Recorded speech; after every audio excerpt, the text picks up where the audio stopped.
아멘. 우리 하나님 기뻐 영광 받으신 줄로 믿습니다. 우리 다시 한번 인사 나누시죠. 오늘 은혜 많이 받으세요. 예, 오늘 하나님의 은혜가 우리의 삶 가운데, 우리 예배 가운데, 또 말씀 가운데 충만하게 임하시기를 다시 한번 주님의 이름으로 축복합니다. 예, 저는 오늘 사도행전 14장, 지난주에 13장 받고 오늘 14장 8절부터 12절, 사실은 전체인데 그 말씀을 통해서 복음의 능력으로 일하는 사람, 복음의 능력으로 일하는 사람, 이런 제목으로 같이 은혜 받기를 원합니다. 한 마을에, 한 지방에 전해져 내려오는 그런 전설의 이야기가 있었어요. 다른 것이 아니고 제우스라고 하는 신하고 헤르메스라고 하는 그 신이 그 지방에, 그 마을에 갈라디아 부르기아라고 하는 그 산지를 방문했다라는 거예요. 방문을 했는데 몰래 사람의 모습을 하고 자맹을 하면서 그 지역을 둘러보며 다녔다라는 것이죠. 그렇게 머물기 위해서 찾아가면서 문을 두드려서 방을 구하는데 아무도 그를 기쁘게 맞이하며 방을 주는 사람이 없는 거라는 거예요. 그래서 힘들게 어렵게 그러다가 어느 한 집에 가서 이제 그들이 거절을 당하다가 그 방의 문을 두드렸는데 그 집은 다른 어느 집보다 초라, 오두막집 같은 그런 가난한 사람들이 살고 있는 집이었어요. 근데 거기서 그들이 그분들을 맞이해 주면서 머물 수 있도록 친절과 그런 호의를 베풀었다는 거죠. 여기에 너무 감동을 받고 그 신들은 그 농부 가족들에게 후한 보상을 내리고 그리고 자신들을 맞아들이지 아니했던 그런 사람들을 다 홍수로 멸했다라는 그런 이야기가 그 지방에는 내려오고 있었던 거예요. 여러분, 그 인근 마을에서 일어났던 당시에 전해 내려오는 그런 이야기를 알고 있던 그 지역 주민들은 그들은 제우스와 또 헤르메스를 그 누구보다 철저하게 숭배하고 있었던 그런 지역의 마을이었거든요. 그리고 자신들은 절대로 그런 실수를 하지 않으리라 그렇게 결심을 하며 살아가고 있었던 사람들이에요. 여러분, 그런데 그 마을에 나면서부터 걷지 못하는 하반신 마비자가 살고 있어요. 오늘 본문에 보니까 그분의 이름도 나오지 않고 있죠. 여러분, 그렇지만 나면서부터 걷지 못했던 그분이 겪었을 그 아픔과 고통, 좌절, 절망, 그죠? 어떻게 다 설명할 수 있겠습니까? 그런 그에게 어떤 희망이 남아있을 수 있었겠어요? 그냥 죽지 못해 산다고 하는 것이 맞을 거예요. 바로 그 지역에 오늘 본문의 주인공이라고 할 수 있는 바울과 바나바가 찾아가게 된 것이죠. 여러분, 어떻게 바울과 바나바가 그 지방까지 가게 되었는지, 또 그곳에서 어떤 일들이 벌어지게 되었는지, 그리고 그것을 통해서 우리에게 주시고자 하는 메시지가 무엇인지 두 가지만 집중적으로 보도록 하겠습니다. 첫 번째 주시는 메시지는 뭐냐면 우리의 한계, 나의 한계를 인정해야만 하나님께서 일하신다라는 것입니다. 나의 한계를 인정해야만 비로소 하나님께서 일하신다라는 거죠. 우리 4절 말씀 한번 읽어보시겠어요? 본문의 4절 말씀 같이 있습니다. 4절 5절입니다. 시작. 그 시내의 무리가 나뉘어 유대인을 따르는 자도 있고 두 사도를 따르는 자도 있는지라. 이방인과 유대인과 그 관리들이 두 사도를 모욕하며 돌로 치려고 달려드니. 여러분, 우리의 한계를 인정해야 하나님이 일하신다. 여러분, 우리가 보고 있는 사도행전 13장, 14장은 사도 바울의 보통 1차 선교 여행이라고 말하는 지역들을 우리에게 보여주고 있죠. 이 구원의 복된 소식이 예루살렘과 온 유대와 사마리아를 넘어서 땅끝까지 향하고 있는 것을 우리에게 보여주고 계세요. 그럼 사도 바울은 지난주에 봤지만 몸이 극도로 아픔에도 불구하고 비시디아 안디옥에서 열심히 복음을 증거했잖아요. 그 결과로 많은 사람들이 주님께로 돌아오게 되었어요. 얼마나 감동적입니까? 여러분, 우리가 복음을 전해봐서 알지만 정말 사람들이 우리가 전하는 복음을 듣고 제가 예수님을 믿겠습니다. 여러분, 그렇게 될 때 어때요? 우리가 얼마나 기쁘고 감동이 돼요. 그죠?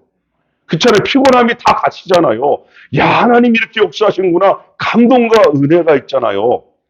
여러분, 그렇게만 됐으면 좋겠는데, 오늘 성경에 보니까 어떤 일이 일어납니까? 막강한 반대 세력에 부딪히게 되었잖아요. 그래서 결국 그 마을에서 쫓겨났죠. 그들이 쫓겨나서 행한 것이 바로 오늘 본문의 배경이 되는 지역이거든요. 여러분, 그들은요, BCD의 안디옥에서 무려 180km. 그럼 당시에 180km면 엄청 먼 거리 아니에요. BCD의 안디옥에서 무려 180km나 떨어진 곳까지 그들은 도망칠 수밖에 없었어요. 더욱이 그곳에 도착하기 위해서는 무려 30개나 넘는 산을 거쳐서 가야 하는 너무나 힘든 난코스였거든요. 그것이 바로 이고니언이라는 것입니다. 이고니언. 지금으로 말하면 터키라고 그러죠. 티르키예의 코니아라고 하는 지방이라고 우리가 볼 수 있어요. 거기에는 인구가 60만 명이나 살고 있는, 대단하죠. 60만 명이면 우리 양주가 30만 명밖에 안 되니까 엄청 큰 도시라고 볼 수 있는 것입니다. 여러분, 그런데 중요한 사실은 바울과 바나바가 그곳에서 뭐하고 있냐면 거기에 도착해서도 변함없이 열심히 복음을 전하는 거예요. 복음을 전하니까 어떤 일이 벌어져요? 그들이 복음에 대해서 듣지 못하다가 복음을 듣게 되니까 이고니온에서 또 많은 사람들이 주님께로 돌아오는 역사가 동일하게 일어나고 있는 거예요. 그런데 그런 일만 있으면 좋겠는데 BCD의 안디옥에서와 마찬가지로 그곳에서도 또 그들을 집단적으로 반대하는 사람들을 만나게 된 거죠. 여러분, 그들이 악감을 품어요. 또 조직을 품고요. 선동을 하기 시작합니다. 바울과 바나바를 향하여 모욕을 하면서 돌을 들어 치려고 막 달려드는 상황이 발생했어요. 똑같은 상황이에요. 아니, 더 심해졌다고 볼 수 있겠죠. 여러분, 결국 바울과 바나바는 또다시 도망을 쳐야 합니다. 여러분, 바울과 바나바가 정말 죽음이 두려워서 도망을 쳤다라고 생각을 하시나요? 아니에요. 그들은 이미 예수와 함께 죽은 사람들이거든요. 그들이 도망친 이유는 아직도 복음을 듣지 못한 또 다른 마을들에 가서 주님의 복음을 전하고자 했던 거죠. 그 통로로 쓰임받은 것이 바로 박해와 핍박이었을 뿐이라는 것이죠. 여러분, 이것은 우리에게 참 중요한 것을 알려주는 부분 아닙니까? 우리가 교회를 다니는 많은 분들 중에 소위 그리스도인이라고 말하는 많은 분들이 착각하고 있는 것이 무엇인가? 예수님을 믿으면 모든 것이 다 잘 풀리고 잘 되는 것으로 오해하는 분들이 의외로 많아요. 그래서 마치 삶을 살다가 사업이 망하거나 문제가 생기면 야, 저 사람 잘 못 믿어서 그런 거야. 이렇게 다른 사람을 향하여 의외로 정죄하는 사람들도 많거든요.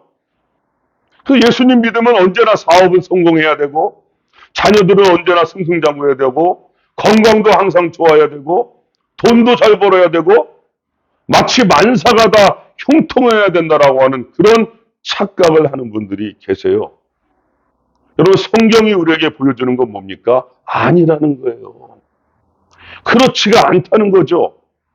오히려 예수 믿는 우리들을 시기하는 사람들이 있다는 거예요.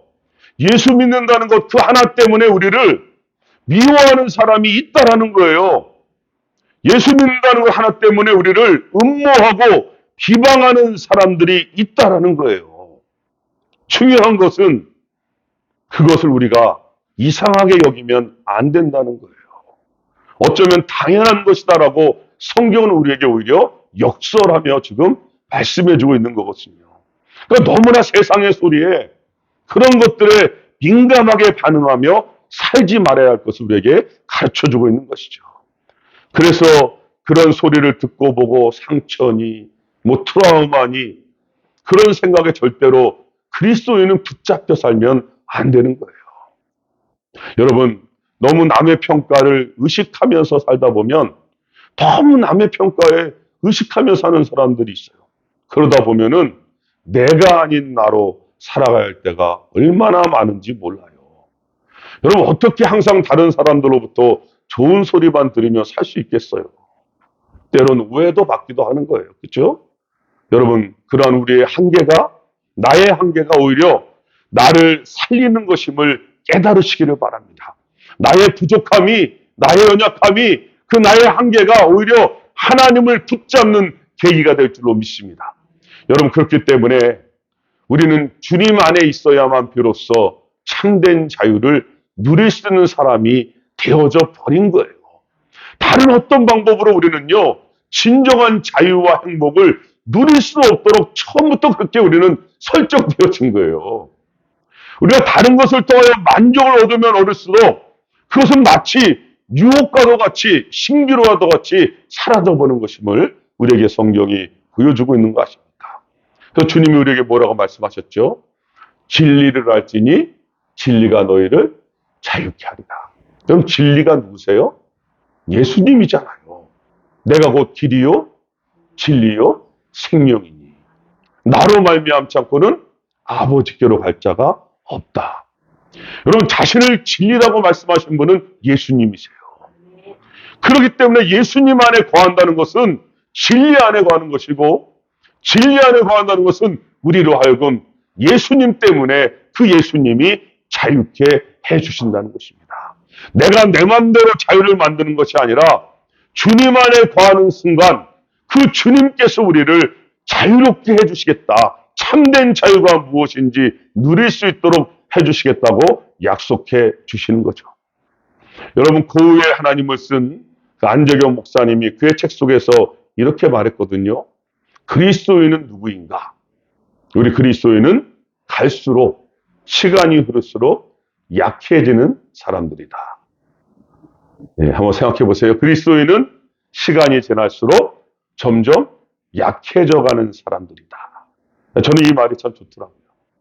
여러분, 우리가 약해진다라는 것은 상대적으로 무엇을 의미합니까? 주님이 강해지시는 거죠. 여러분, 우리가 죽는다는 것은 누가 사는 거예요? 내 안에 주님이 사시는 거죠. 그래서 사도 바울의 고백은 나는 날마다 죽습니다. 그 말을 다른 말로 뒤집은 거예요. 주님이 내 안에 날마다 사십니다. 이 얼마나 참 놀라운 진리예요. 그래서 기독교는요, 정말 놀라운 거예요. 우리가 죽어야지만, 내가 약해져야지만 주님이 강해지고, 내가 죽어야지만 주님이 사는 게 우리 기독교라니까요. 이게 놀라운 진리 아닙니까? 여러분, 우리의 연약함을, 우리의 한계를 받아들이시기를 바랍니다. 그리고 그 한계를, 이제는 그 부족함을 내가 알기 때문에 누구로 채워지는 거예요? 주님으로 채우시기를 바랍니다. 그러할 때 우리의 삶 속에는요, 주님으로부터 오는 치유와 주님으로부터 오는 평안과 주님이 주시는 행복과 주님이 주시는 기쁨이 샘솟듯이 솟아날 줄로 믿습니다. 그런 우리가 나아갈 때, 그런 우리가 이 세상에 빛을 비출 때 바로 그게 진정한 이 시대를 비추는 진정한 작은 촛불이, 작은 예수들이 될 것입니다. 여러분, 바울과 바나바의 한계는 뭡니까? 도망칠 수밖에 없었어요. 그저 도망칠 수밖에 없었어요. 여러분, 도망친다고 해서 포기한 게 아니죠. 그들의 도망칠 수밖에 없는 핍박과 박해가 오히려 다음에 그들의 길을 열어주는 새로운 장이 됐잖아요. 그죠? 끝이 아니라 그 핍박과 박해가, 그들은 그 한계 때문에 도망칠 수밖에 없었지만 그 도망친 바로 그 현장이 하나님의 복음을 다시 증거하는 새로운 장으로 열리게 되는 거예요. 여러분, 그러니까 우리가 예수님을 믿으면서 원튼 원치 않든 찾아오는 아픔과 고통의 문제들은 끝이 아니라 하나님의 또 다른 역사를 체험하고 경험하게 되는 하나님의 은혜의 통로인 줄로 믿습니다. 그렇게 받으시면은 버릴 것이 없는 거죠. 오늘 두 번째로, 오늘 본문을 통하여 주시는 하나님의 메시지는 하나님의 영광을 가로채지 말라는 것이죠. 하나님의 영광을 가로채지 말라. 우리 14절 15절 말씀 같이 한번 합독합니다. 14절 15절입니다. 시작. 두 사도 바나바와 바울이 듣고 옷을 찢고 무리 가운데 뛰어들어가서 소리질러 이르되, 여러분이여 어찌하여 이러한 일을 하느냐? 우리도 여러분과 같은 성경을 가진 사람이라. 여러분에게 복음을 전하는 것은 이런 헛된 일을 버리고 천지와 바다와 그 가운데 만물을 지으시고 살아계신 하나님께로 돌아오게 함이라. 아멘. 여러분, 바울과 바나바가 돌에 맞아 죽을 위기의 순간에 도망을 쳤어요. 그렇게 그들이 도주하여 도착한 땅이 오늘 본문의 배경이 되는 루스드라라는 곳입니다. 근데 그곳에 갔더니 그곳에는 말씀드린 대로 최고의 신인 제우스와 헤르메스를 누구보다 숭배하는 그런 지역이었잖아요. 그 이야기의 전설이 지배하는 곳이었어요. 그런데 성경이 바울과 바나바를 어떻게 설명하고 있습니까?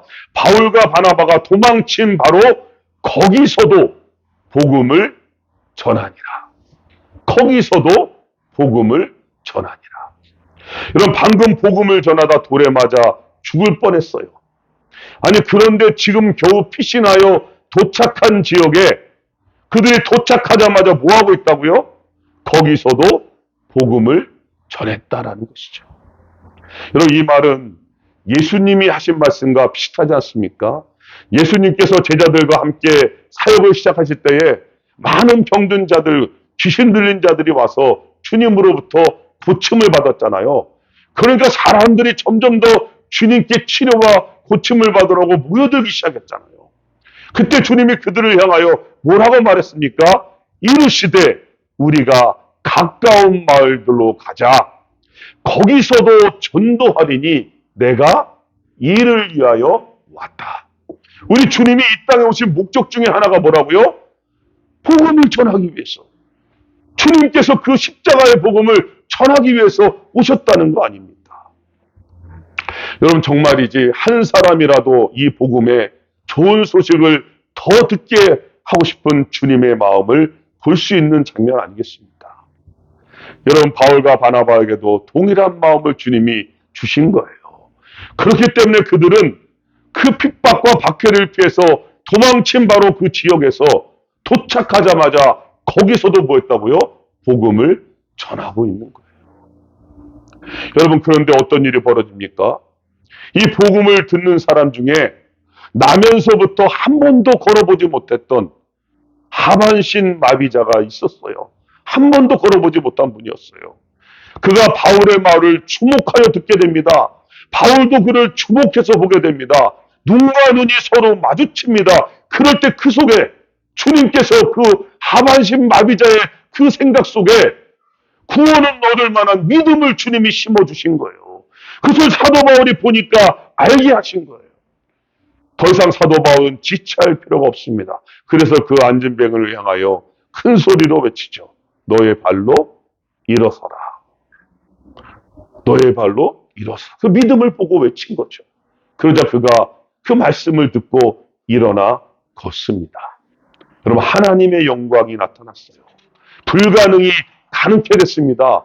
모두의 상식이 깨져버린 거예요. 한 번도 일어서보지도 걸어보지도 못했던 사람이 지금 그들 앞에서 뭐하고 있어요? 걷고 있는 거예요. 소위 기적이라고 말하는 것이 그들의 눈앞에서 펼쳐지고 있는 거예요. 다른 사람들은 몰라도 그들은 알잖아요. 그가 태어나서 지금까지 한 번도 걷지 못했다는 것을 그 마을 지역 주민들은 다 알 거 아닙니까? 그가 얼마나 고통 가운데 살았는지, 아픔 가운데 살았는지 그걸 모르는 사람이 어디 있어요? 다 알죠.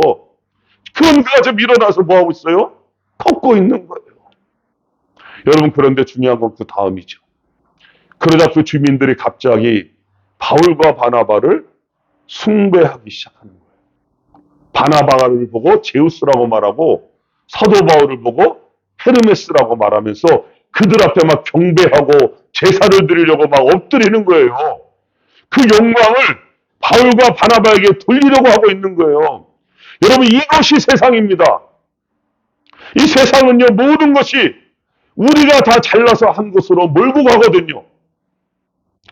그러므로 주인공도 당연히 당사자들이 되게 만들어요. 나의 힘과 나의 지혜와 나의 노력과 나의 재물과 나의 능력 때문에 이렇게 됐다고 공을 그쪽으로 돌리게 만들어요. 그리고 그들을 영웅시하고 있지 않습니까? 그 영광을 받아 누리라는 거예요. 당신은 영광을 받을 만한 충분한 자격이 있다라고 그렇게 세우는 게 이 세상이에요. 그러나 그들이 바뀌면 한순간에 바뀌는 거 알죠? 여러분, 예수님이 예루살렘 입성할 때 종려나무 가지를 피면서 호산나 호산나 외쳤던 사람들이 누구예요? 그들이 예수님이 십자가에 못 박을 때 십자가에 못 박아라 못 박아라 돌변하는 것은 한순간입니다. 이게 세상이에요. 여러분, 그러나 적어도 우리 그리스도인에겐 이것은 영광이 아니라 유혹이라는 걸 아셔야 돼요. 그렇죠? 사람에게 포커스를 맞추게 하는 것은 영광이 아니라 유혹이라는 걸 알아야 돼요. 하나님께서 받으실 영광을 내가 가로채는 것이 되어서는 안 되는 거죠. 아무리 내가 노력했어도, 아무리 내가 재능을 가졌어도, 아무리 나에게 모든 포커스가 맞추어진다 할지라도 우리는 고백해야 되는 거 아닙니까? 뭐라고 고백해야 돼요? 하나님께서 하셨습니다. 하나님께 영광입니다. 나는 그저 도구로 쓰임받았을 뿐입니다. 이게 우리의 자세인 거예요. 여러분, 어떤 그 목사도, 그 어떤 능력을 가진 사람도 그분이 영광을 받은 순간에 그것은 끝나버린 거예요. 하나님 더 이상 그것을 기뻐하지 않으시는 거예요. 여러분, 오늘 바울과 바나바는 그 표시로 자신들의 옷을 찢었단 말이에요. 그리고 큰 소리로 외쳤어요. 여러분, 아닙니다. 나는 여러분이 말하고 있는 그 영광을 받을 만한 사람이 아니에요. 나는 제우스도 아니고 헤르메스도 아니고 하나님도 아닙니다. 여러분, 이 일을 행하신 분은 하나님이세요. 나도 여러분과 똑같은 성경을 가진 사람이라니까요. 호세하고 옷을 찢는 거예요. 여러분과 똑같은 사람에 불과해요. 오직 영광을 받으실 분은 하나님밖에 없어요. 여러분, 얼마나 이 부분이 중요한지 아시죠? 여러분, 그리스도인이라고 말하면서 이 부분이 무너져버린 순간에 교만이라고 말하는 거예요. 그렇게 되는 순간부터 우리는요, 더 이상 하나님 역사하지 않으세요. 영광을 받으실 만한 분은 하나님밖에 없잖아요. 그죠? 우리가 그런 일로는 좀 옷을 찢을 만하지 않지 않습니까? 외쳐야죠. 모두가 우리를 주목할 때 아니다. 하나님이 하셨습니다. 하나님께 영광을 돌려야 됩니다. 여러분, 우리 교회 안에 이런 일이 계속해서 일어나기를 주님의 이름으로 축복합니다. 여러분, 그렇습니다. 1988년도 서울올림픽에서 3관왕, 이 3관왕을 차지했던 금메달리스트 그리피스 조이너라는 인물 들어보셨죠? 그리피스 조이너. 얼마나 빨리 뛰었으면 그녀가 세운 기록이 아마 지금도 깨어지지 않았나 그럴 거예요. 세상에서 가장 빠른 여자 아닙니까? 많은 기자들이 취재 경쟁을 벌입니다. 그때 한 기자가 그녀에게 이렇게 물어봅니다. 달리면서 어떤 생각을 하십니까? 그녀가 뭐라고 대답하는지 아십니까? 저는 하나님께 영광 돌릴 일을 생각하며 달립니다. 야, 멋지지 않습니까? 옷을 찢으려면 이렇게 찢어야 되겠죠? 너무 멋있는 고백. 저는 하나님께 영광 돌릴 것을 생각하며 달립니다. 여러분, 그렇잖아요. 하나님께 영광을 돌린다는 것을 너무 거창하게 생각하지 마십시다. 꼭 금메달을 따고 또 뭐 큰 어떤 일을 업적을 쌓아야만 하나님께 영광을 돌린다고 한다면 우리는 언제 한번 그러면 영광을 돌릴 수 있겠어요. 저는 금메달 딸 일이 평생 가도 없을 텐데. 여러분, 하나님께 영광 돌리는 건 너무나 단순하고 너무나 간단한 일에서 시작되는 거 아닐까요? 날마다 매일매일 내 삶 속에서 주님을 의지하며 사는 거예요. 주님과 함께 동행하는 거예요. 순간순간 주님의 이름을 부르는 거예요. 순간순간 그 주님을 자랑하고 싶은 거예요. 그죠? 그것이 주님께 영광 돌리는 우리가 할 수 있는 가장 작은 일인 것 같습니다. 여러분, 사도 바울은 그래서 고백을 합니다. 나의 달려갈 길과 주 예수께 받은 사명. 그것이 뭐라고요? 하나님의 은혜의 복음 증거하는 일을 마치려 하면 다른 거 한 거 아니에요. 그냥 예수님 믿으시라고. 예수님 믿으셔서 행복하시라고. 이게요, 하나님께 영광을 돌리는 일이라는 거예요. 여러분, 하나님께 영광 돌리고 싶지 않으십니까? 어렵지 않잖아요. 어렵지 않잖아요? 나와 함께 하시는 그 주님, 그 사랑, 그 은혜를 입술로 한번 우리의 사랑하는 자녀들에게, 우리의 이웃에게, 우리가 만나는 사람에게 한번 전달하는 거죠. 그때 뭐가 나타난다고요? 하나님의 영광이 나타난다는 거죠. 저는 우리 모두가 우리 양주명 성교가 그렇게 쓰임받았으면 좋겠습니다. 이제 말씀을 맺어보죠. 사도 바울은 결국 신으로까지 추앙받는 그 지역에서 똑같은 사람들에 의해서 결국 돌에 맞아 죽임을 당해요. 죽임을 당합니다. 그들이 죽은 줄 알고 들어서 마을 바깥으로 던져버려요. 놀랍죠, 여러분? 그런데 이 죽은 줄로만 알았던 바울이 다시 하나님이 살리시잖아요. 다시 일어나게 하시잖아요. 그죠? 여러분, 그런데 여러분 같으면 어떻게 하시겠습니까? 그 지역에서 다른 데로 갈 거 아니에요. 사도 바울은 다시 살아나서 다시 그 지역으로, 자신을 돌로 쳐서 죽인 그 지역으로 들어가요. 여러분, 사도 바울을 봤을 때 그들이 어땠을까요? 자기들이 죽인 줄만 알았는데 지금 또 들어오고 있는 거예요. 여러분, 아무리 유명한 바울 사도라도 항상 자신의 연약함과 한계에 부딪혔지만, 그러나 그는 오히려 그 속에서 하나님께 영광을 드러내는 통로로 다시 또 쓰임받잖아요. 그들이 그 사도 바울을 보면서 뭘 볼 수밖에 없어요? 하나님의 영광을 보는 거죠. 그들의 힘으로 안 되는 거예요. 바울은 하나님께 최고의 영광을 돌렸습니다. 여러분, 우리의 삶이, 우리 그리스도의 삶이 하나님께 영광으로만 맞춰져 있다면 우리가 무엇을 하든지, 먹든지 마시든지 길을 걷든지 청소를 하든지 설거지를 하든지 무엇을 하든지 그곳에서 하나님의 영광을 돌리게 될 줄로 믿습니다. 그렇게 한 주간 마음껏 하나님께 영광 돌리시는 거룩하고 복된 한 주간 되시기를 주님의 이름으로 축복합니다. 기도하시겠습니다. 하나님,